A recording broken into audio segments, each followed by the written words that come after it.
November 1, 1945. 0600 hours. The mist clings to the black sands of Miyazaki, Japan. The silence of the morning is not peaceful. It is the heavy, suffocating silence of a grave before the earth is thrown in. But then, the horizon begins to move. It is not the waves. It is steel, a wall of gray metal stretching as far as the human eye can see. This is not a drill. This is not a simulation. This is X-Day. History tells us the war ended in August 1945. We are taught that 2 atomic bombs dropped on Hiroshima and Nagasaki forced an unconditional surrender. We are taught that the fighting stopped and the rebuilding began. But what if it didn't? What if the Manhattan Project failed? What if the bombs were duds? Or what if President Truman, fearing the moral stain of atomic warfare, hesitated? In the vaults of the Pentagon, stamped with the highest level of classification for decades, sat the plans for the alternative. It was called Operation Downfall. It was the invasion that never was. It would have been the largest amphibious assault in the history of mankind, dwarfing D-Day by a magnitude that is hard to comprehend. It would have pitted the unstoppable industrial might of the United States of America against a nation prepared to commit collective suicide. The history books mention this plan in passing. They call it a footnote. But what they fail to tell you is the one decision, the one terrifying calculation that the American generals made, which changed everything. They ordered so many Purple Heart medals in anticipation of the slaughter that the United States military is still using them today. That is the secret. The medals pinned on soldiers in Korea, in Vietnam, in Iraq, and in Afghanistan were all manufactured in 1945 for a battle that never happened. That is how close we came to hell on earth. Before we go deeper, let me ask you something. If you're holding your phone right now or watching this on your screen, have you subscribed yet? If you haven't, do it now. Subscribe to World War II Stunned. The plan was simple in its brutality. It was divided into 2 phases. Phase 1 was Operation Olympic. The target was the southern island of Kyushu. The objective was to seize airfields and staging grounds to support the final death blow against Tokyo. On the morning of November 1st, 1945, the United States Navy unleashes a bombardment that shakes the tectonic plates. This is the rich warrior at his absolute peak. We are not talking about a few destroyers. We are talking about the 3rd Fleet and the 5th Fleet combined, over 3,000 ships. Battleships like the USS Missouri, the Iowa, and the New Jersey turn their massive 16-inch guns toward the Japanese coast. The sound is deafening. The air pressure alone from the concussions shatters windows miles inland. This is the American way of war. Why send a man when you can send a shell? The United States had an endless supply of steel and explosives. The industrial engines of Detroit, Pittsburgh, and Chicago had been running hot for 4 years, and now they were dumping their entire output onto the beaches of Kyushu. Overhead, the sky turns black. It is blocked out by waves of B-29 superfortresses and carrier-based Hellcats. They rain napalm and high explosives onto the defensive fortifications. The beaches are churned into a moonscape. Nothing could survive this, the American commanders think. No human being could live through the firestorm that the United States just unleashed. But the Japanese are not on the beaches. General Douglas MacArthur, leading the invasion, watches from the deck of his command ship. He expects a hard fight, but he expects a conventional fight. He is wrong. The Japanese have changed their tactics. They have learned from Iwo Jima. They have learned from Okinawa. They know they cannot defeat the American war machine in a head-to-head battle. They know they cannot stop the tanks or the planes. So they decide to become the earth itself. They have dug into the mountains. They have created honeycombs of tunnels, bunkers, and artillery positions hidden deep inside the rock, impervious to the naval bombardment. And they have a new doctrine, Ketsu-Go, the decisive operation. The goal is not to win. The goal is to inflict so much pain, so much death, that the Americans simply give up and go home. As the first wave of U.S. Marines hits the beaches of Miyazaki, the trap is sprung. The landing craft drop their ramps. Thousands of young American men, the best equipped soldiers in history, storm into the surf. They have the best rifles, the best boots, the best radios, and stomachs full of steak and eggs from the Navy mess halls. They are the tip of the spear of the wealthiest nation on earth, and they are met with a wall of lead. Hidden machine gun nests open up from the cliffs. Mortars rain down with pre-calculated precision on the waterline.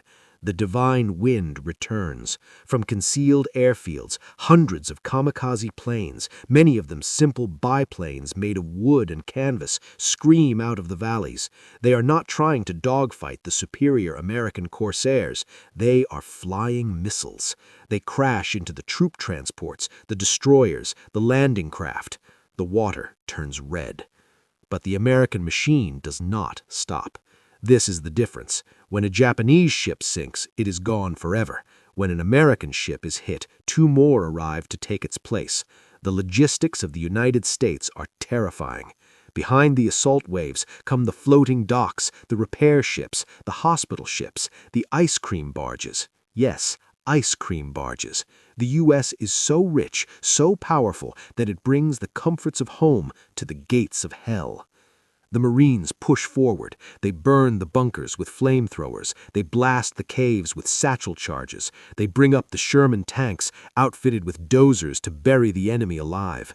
It is a slow, grinding slaughter. By the end of X-Day, the Americans have a foothold, but the cost is staggering.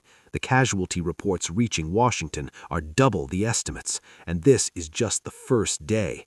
This is just the beach. The real horror is waiting in the hills. By December 1945, the war has shifted. The beaches are secured, but the invasion of Kyushu has turned into a nightmare that makes Vietnam look like a skirmish. The Americans are pushing inland, but every yard of ground is paid for in blood. The weather turns against the invaders. Winter in Japan is cold, wet, and miserable. The roads turn to mud. The air support, the greatest advantage of the U.S. military, is grounded by low clouds and freezing rain. The rich warrior relies on technology, on sights, on radios, but in the mud and the fog, the technology fails. It comes down to the man with the knife. And the enemy is not just the Imperial Japanese army. This is the part that haunts the nightmares of every GI on the island. They are not just fighting soldiers, they are fighting the population. The Japanese government has mobilized the Civilian Volunteer Corps. 28 million people, men, women, children, the elderly. They are armed with bamboo spears, antique rifles, and satchel charges strapped to their chests. They have been told that the Americans are monsters who will devour their souls. They have been told that to die for the emperor is the ultimate glory. Imagine a 19-year-old Marine from Kansas. He has been trained to fight soldiers. He has been trained to shoot at uniforms.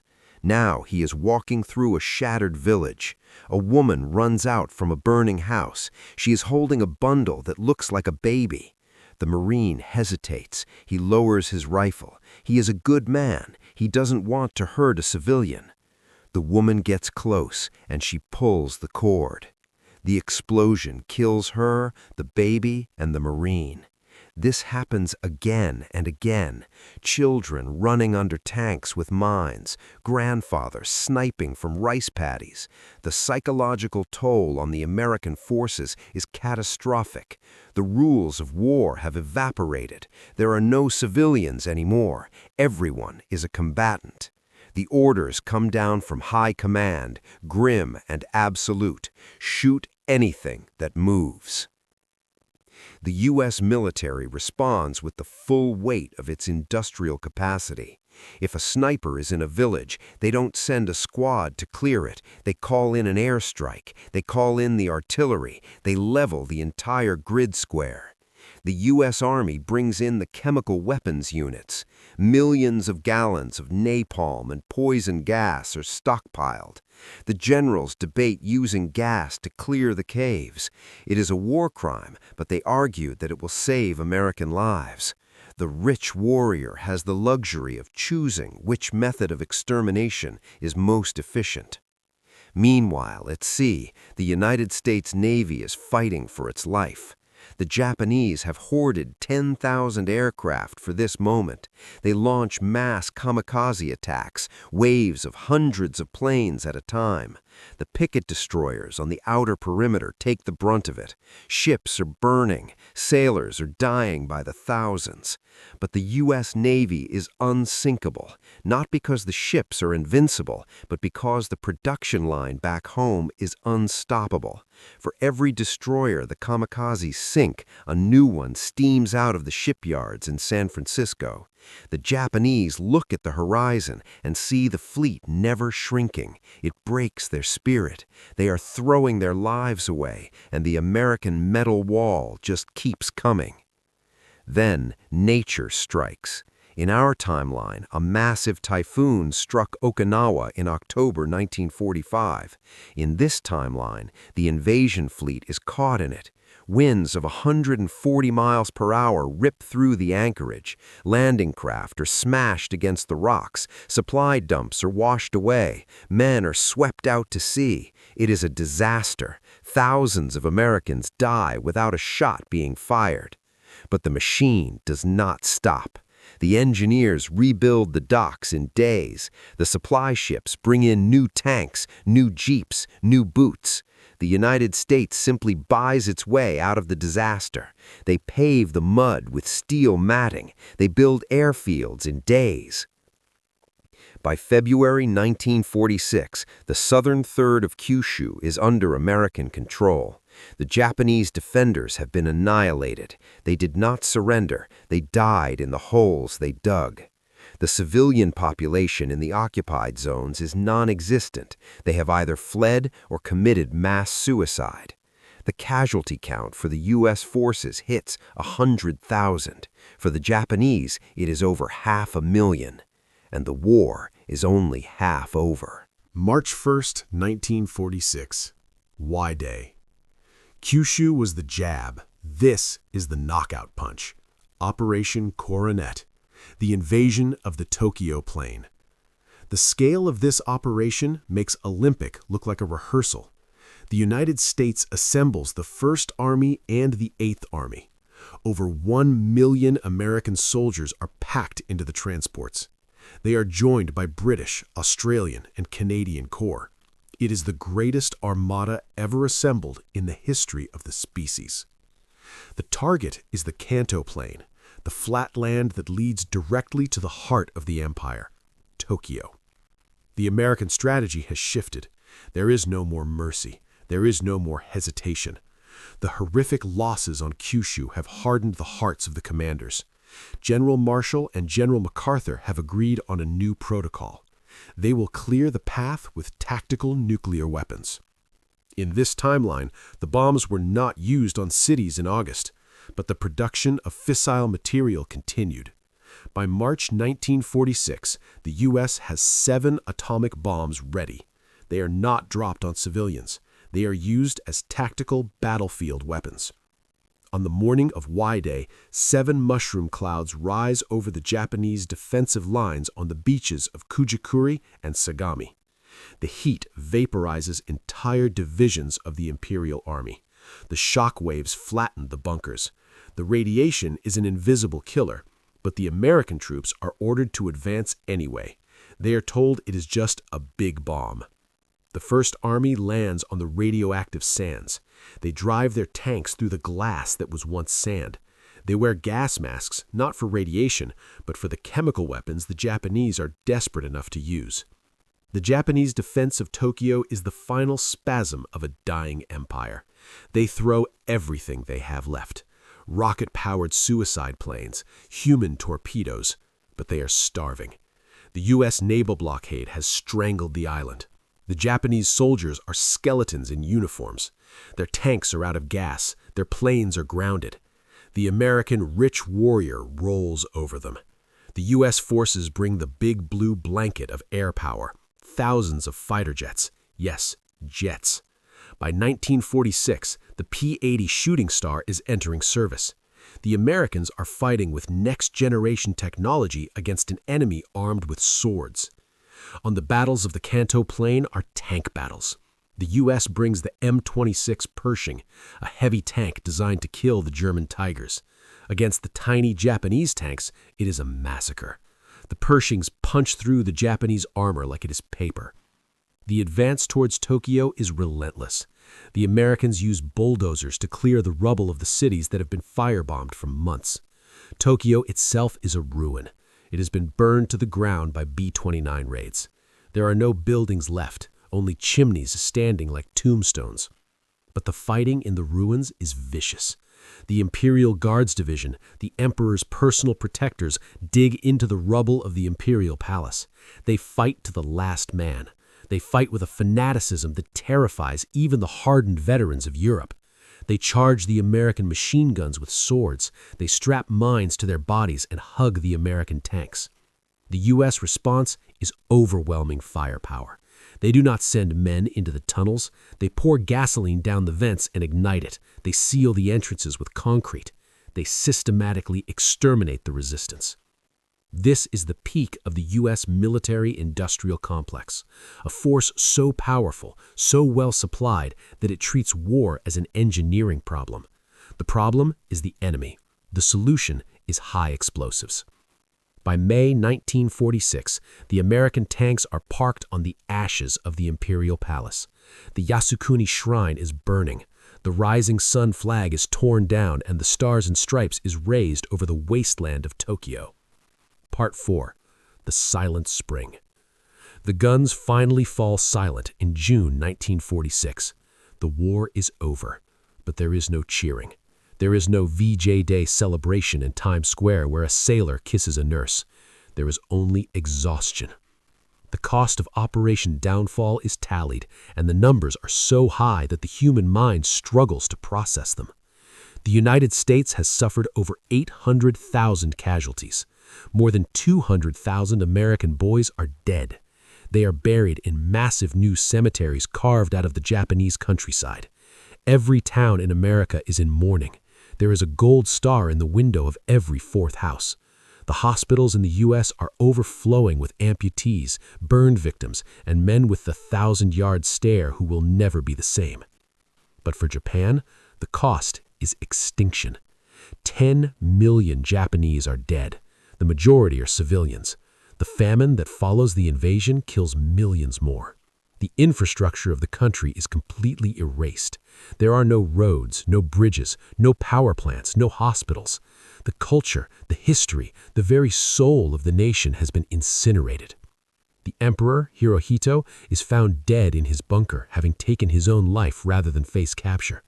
With his death, the structure of Japanese society collapses. There is no orderly surrender. There is just anarchy. The United States finds itself occupying a graveyard. This is the timeline where the rich warrior won, but at a price that broke the world. The hatred between the two nations is permanent. There is no post-war economic miracle. There is no Sony, no Toyota, no friendly alliance. Japan becomes a desolate American protectorate, a colony of ash and bone. And the United States changes too. The brutality of the invasion hardens the American soul. The use of tactical nuclear weapons becomes standard doctrine. The Cold War that follows is not a Cold War, it is a hot war, terrified that the U.S. will use its hammers again. The world looks at the United States not as a liberator, but as a terrifying titan that ground a civilization into dust. Now, snap back to reality. Snap back to the world we live in. In our history, the bombs were dropped in August 1945. Hiroshima and Nagasaki were destroyed. It was a tragedy of immense proportions. But look at the alternative. Look at the timeline we just explored. The atomic bombs, as horrific as they were, ended the war in days. They prevented Operation Downfall. They prevented the invasion. They saved the lives of those 200,000 American boys. They saved the lives of millions of Japanese civilians who would have been forced to commit suicide on the beaches of Kyushu and the plains of Tokyo. Historians argue about the morality of the bomb. They debate whether it was necessary. But the men who would have hit those beaches, the men who would have died in the mud of Miyazaki, they didn't debate it. When they heard the news that the bombs had dropped and the war was over, they cried. They cried because they knew they were going to live. This is the shocking truth of Operation Downfall. It is the ghost story of the 20th century. It is the catastrophe that almost happened. And those Purple Hearts, the ones manufactured in anticipation of this slaughter, the U.S. military has roughly 120,000 of them left in stock today. Even after Korea, even after Vietnam, even after the entire war on terror, we still haven't used up the supply of medals ordered for the invasion of Japan. That is the shadow of the invasion that never was. It is a pile of medals in a warehouse waiting for ghosts. This story forces us to ask the hardest question of all. Is there such thing as a merciful weapon? Or is war simply a choice between hell and a deeper hell? What do you think? Was the decision to drop the bomb justified to stop this invasion? Or should history have taken the darker path? Let me know in the comments below. And if you want to see more stories about the hidden secrets of World War II, hit that like button and subscribe. This is World War II Stunned, signing off.